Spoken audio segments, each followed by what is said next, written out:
Okay. So your grandchildren, great-grandchildren can be watching this. Do you have any messages you want to convey to them? Oh, a lot of things. I want to know the one solid thing in my life. I have two, but certainly one of the most important have been my kids, my grandkids, and I have great-grandchildren now. And there's something so warm. My mother used to say that you invest in your children, in your grandchildren is the dividends of your investment. And I think that's so true. My two granddaughters here, because they're here close, are absolutely, I mean, they're like a breath of spring in the cold winter days. I mean, they're so delightful and wonderful. And the same thing when I call or they call me from Florida, my grandkids. They're sweet and they do things and they're nice kids. They're lovable. So I would just want them to know that I really love them, even those I don't know that are going to be born, because I know their parent, or at least one of their parents. Do you have any advice for them? I would just think that the family unit is so important, and I hope you have one that produces everyone around you with a smile on your face. There is nothing more enjoyable than my taking Dan and Judy any place, because everyone's, after they leave, says, my goodness, what wonderful kids you have. And the same thing is true with their kids. And I think when families stay together and are supportive, it's a wonderful place to be. So I would say, work on your families. I mean, work as a unit, and enjoy each other. And families go through stages where they want friends and they want to go there. But it's nice to invite those friends in with your children to spend an evening. So that's all I'd say. Great. So when your grandchildren or great-grandchildren say, what was Grandpa Norman like? How would you answer the question? What kind of a person are you? I think more and more now, I wasn't aware of this as much when I was little. I am now, and I'll tell you how this happened.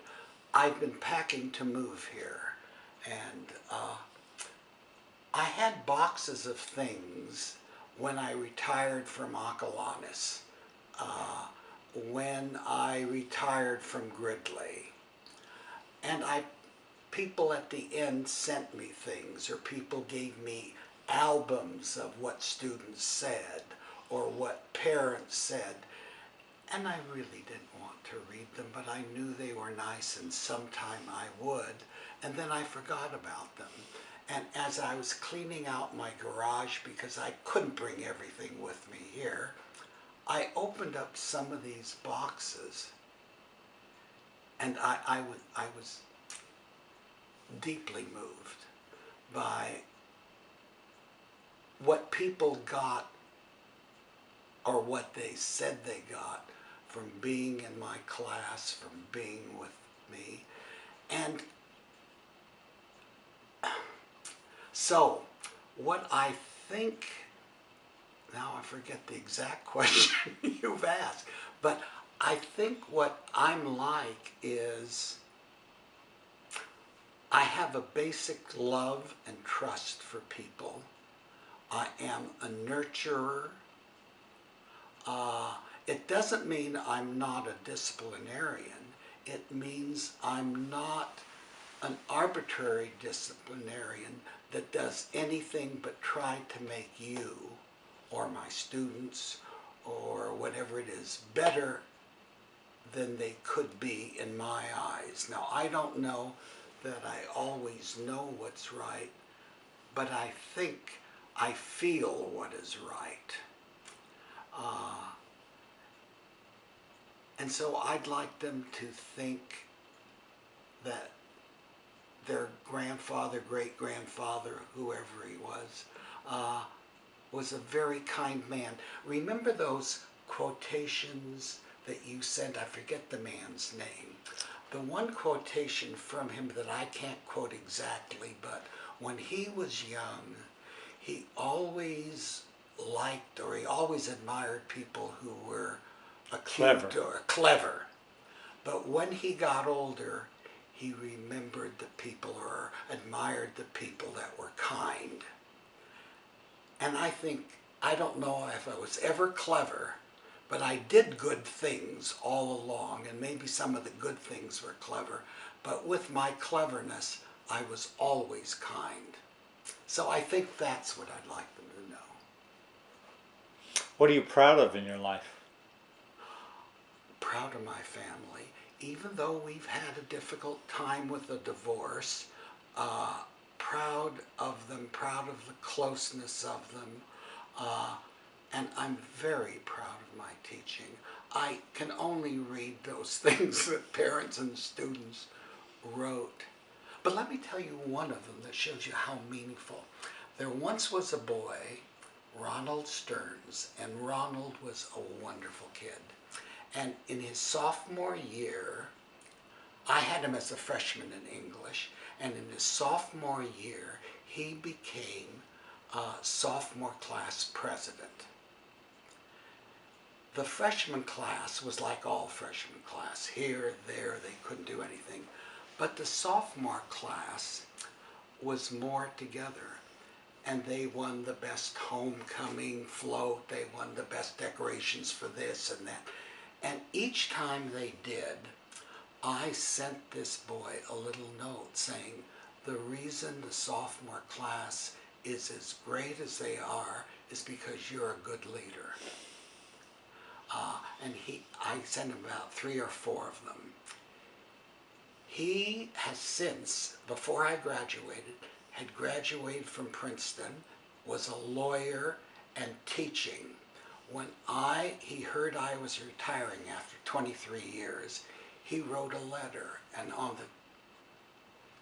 the top of the letter, he had cut out all these little sayings that I had said to him in my handwriting and put them on the paper.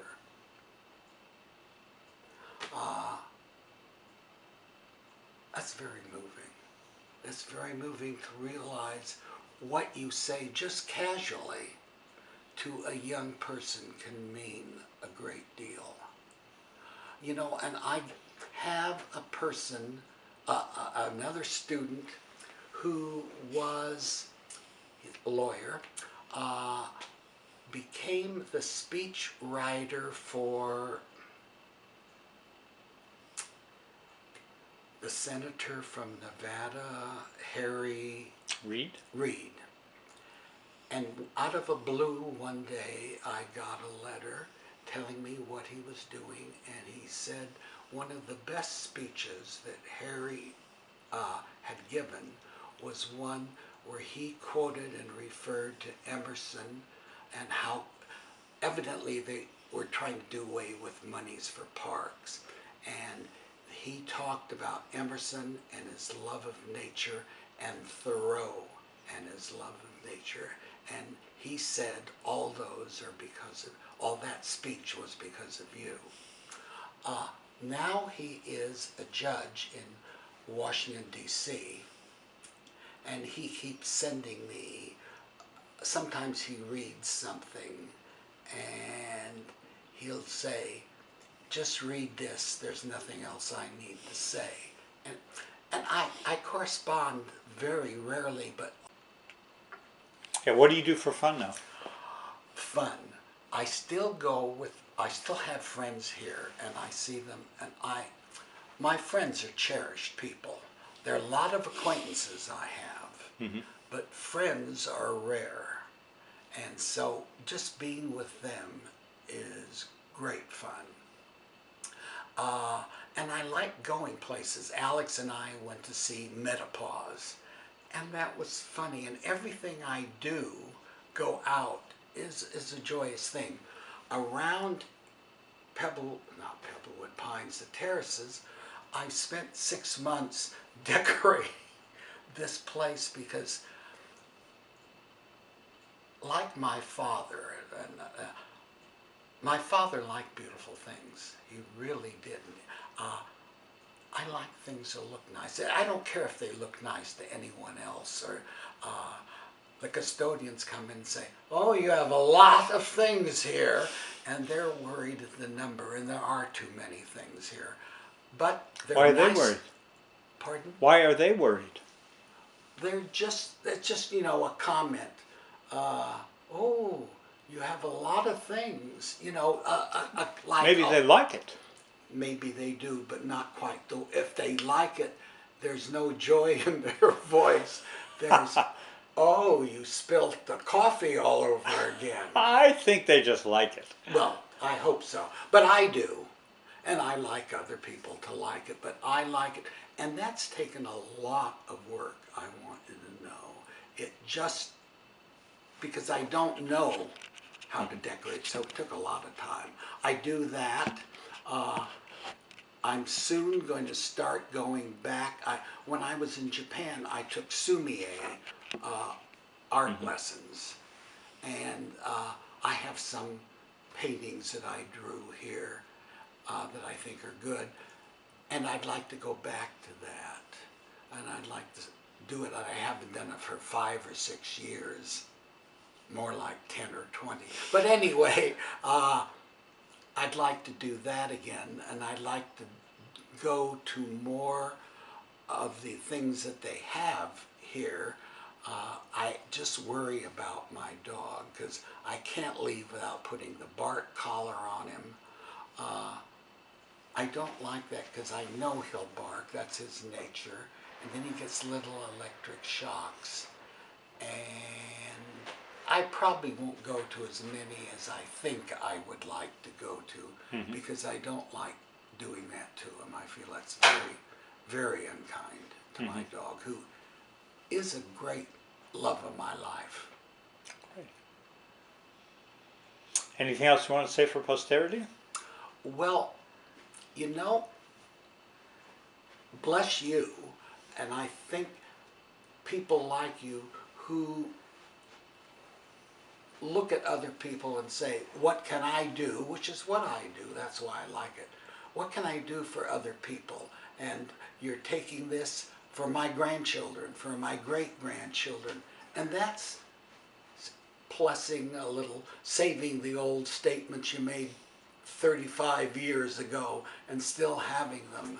So thank you, and I want you to know that you can do the same thing that cousin Len Leonard has done. Okay.